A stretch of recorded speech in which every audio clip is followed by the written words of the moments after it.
untuk sholat yang 5 waktu. Untuk sholat Idul Adha, Idul Fitri ada adzan nggak? Nggak ada. Padahal itu kumpulan yang banyak. Istisqa, sholat kusuf, nggak ada adzan. Yang sama-sama sholat aja, yang besar aja nggak ada adzan. Kok ini masuk ke liang kubur dia adzan?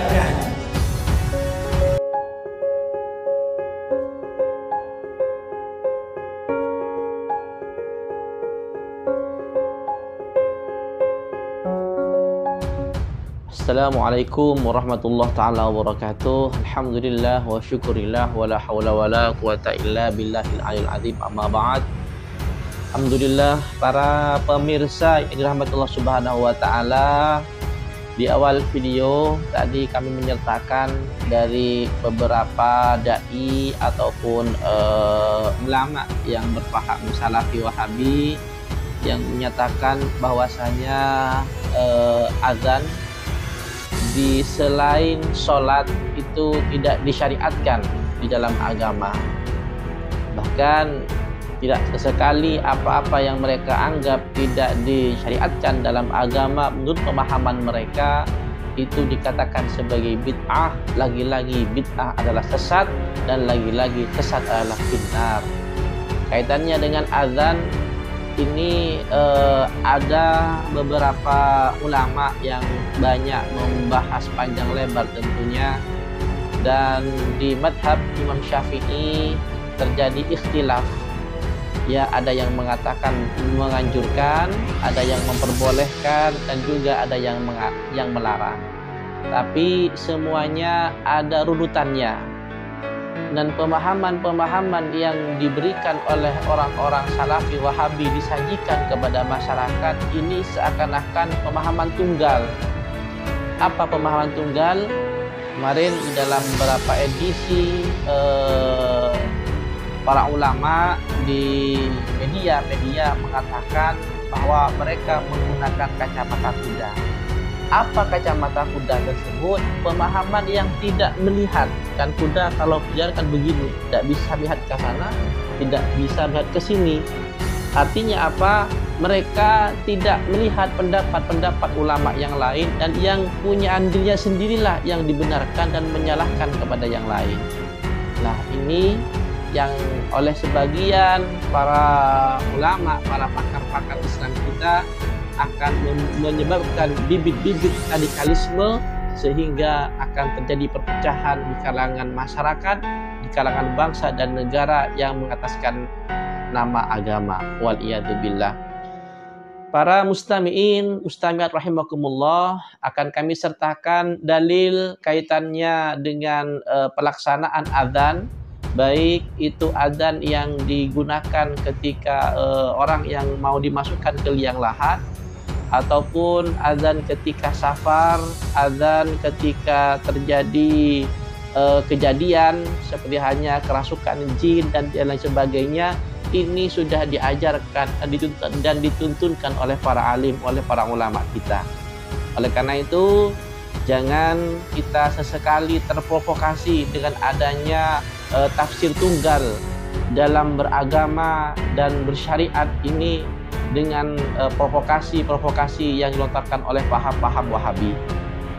Monggo kita simak bersama-sama di dalam kitab Al-Tuhfa Al-Muhtaj, di juz yang kelima di halaman 51. Ya, di halaman 51 di sini beliau Ibnu Hajar Al-Haytami adalah salah satu dari ulama madhab Syafi'i, menjelaskan kaitannya dengan azan yang saya disinggung tersebut.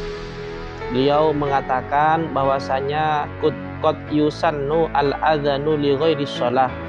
Terkadang disunnahkan azan itu di selainnya sholat, kama fil adzanil maulud, seperti halnya azan ketika bayi dilahirkan. Ya, mungkin dulu orang Wahabi kalau lahir tidak diadzani karena mereka memang tidak mau kepada dalil ini. Wal mahmumi wal masru'i wal ghadbani. Wal mahmum atau dalam kesusahan, wal masru'i atau pingsan, wal ghadbani atau dalam keadaan marah. Ini disunnahkan juga adzan atau diadzani, disunnahkan di sini. Jadi wa man sa'a khalquhu min insan aw bahimatin, atau seseorang manusia yang berperilaku jelek, aw bahimatin atau itu hewan. Ini juga disunnahkan diadzani. Jadi bukan hanya sholat saja adzan tersebut disyariatkan. Wa inda musdahamil jaisi, dan ini ketika di peperangan terdesak, ini juga disunnahkan karena adzan sebagai bentuk permintaan doa yang jelas di situ. Doa, ada penyaksian, ada takbir, ada tahmid dan lain sebagainya. Wa indal harik, jadi di depan tadi masda hamil jaisi, ketika terdesak di dalam peperangan, ini diadzani. Wa indal hariki, dan ketika tenggelam. Kil, dikatakan wa inda inzalil mayyiti liqabrihi qiyasan ala awali khurujihi lid dunya. Ini pendapat ada lagi yang menyatakan bahwa adzan itu disunnahkan ketika diturunkannya mayit ke dalam alam kubur, maksudnya ke dalam kuburan. Kiasan, karena dikiaskan ala awali khurujihi lid dunya, karena dikiaskan ketika baru keluar dari dunia, maksudnya itu ketika dilahirkan, kan keluar dari alam rahim, alam kandungan menuju alam dunia. Lah sekarang dari alam dunia itu dikeluarkan ke alam kubur, dikiaskan seperti itu. Jadi para ulama sudah menyatakan bahwa hal tersebut disunnahkan. Lakin radatuhu fi syarhil ubad. Jadi akan tetapi di sini Imam Ibnu Hajar Al-Haytami menyatakan, saya menolak di dalam kitab Syarah Al-Ubab. Jadi di daksi yang lain beliau menyatakan tidak seperti ini. Dan juga disunnahkan wa inda taghawulil ghilani, ketika kerasukan jin, ai tamarrudil jin, maksudnya itu kerasukan jin, li khabari sahihi fihi, karena ada hadis sahih di dalam menyatakan hal tersebut. Wa huwa wal iqamatu khalfal musafiri, dan juga disunnahkan iqamah dan juga azan di belakang orang ketika perjalanan, seperti halnya jamaah umroh, jamaah haji dan yang lain sebagainya. Dan hal ini sudah sesuai dengan para pendapat ulama yang memperbolehkan, bahkan di sini menyunnahkan. Jika ada pun penafsiran ulama yang tidak memperbolehkan, itu sah-sah saja. Tapi dengan catatan jangan menyalahkan yang memperbolehkan.